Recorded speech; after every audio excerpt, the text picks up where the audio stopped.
आज की ताजा।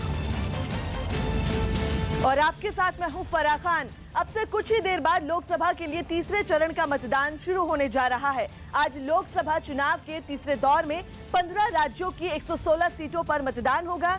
तीसरे चरण में यूपी में 10, गुजरात की सभी 26, महाराष्ट्र और कर्नाटक की 14-14, केरल की सभी 20, बंगाल और बिहार की 5-5, छत्तीसगढ़ की 7, असम की 4, गोवा की 2 और जम्मू कश्मीर, दादर, नागर हवेली, दमन-दीव और त्रिपुरा की एक-एक सीट पर वोट डाले जाएंगे। 2014 में इन 116 सीटों में एनडीए को 67 सीटें मिली थी, जिसमें अकेले बीजेपी ही 62 सीटें जीतने में कामयाब रही थी, जबकि यूपीए को 26 सीटें मिली थी।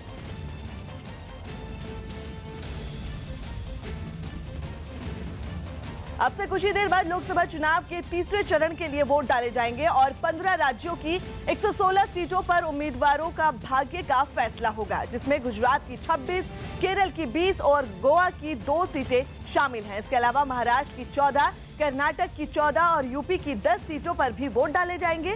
साथ ही पश्चिम बंगाल की 5, ओडिशा की 6, बिहार की 5, छत्तीसगढ़ की 7 और असम की 4 सीटों पर भी मतदान होगा। वहीं त्रिपुरा की एक और केंद्र शासित प्रदेश दादर और नागर हवेली और दमन-दीव में भी वोटिंग होगी। इसके अलावा जम्मू कश्मीर के अनंतनाग सीट पर भी मतदान होगा। इस सीट पर सुरक्षा कारणों की वजह से 3 चरणों में वोट डाले जाएंगे।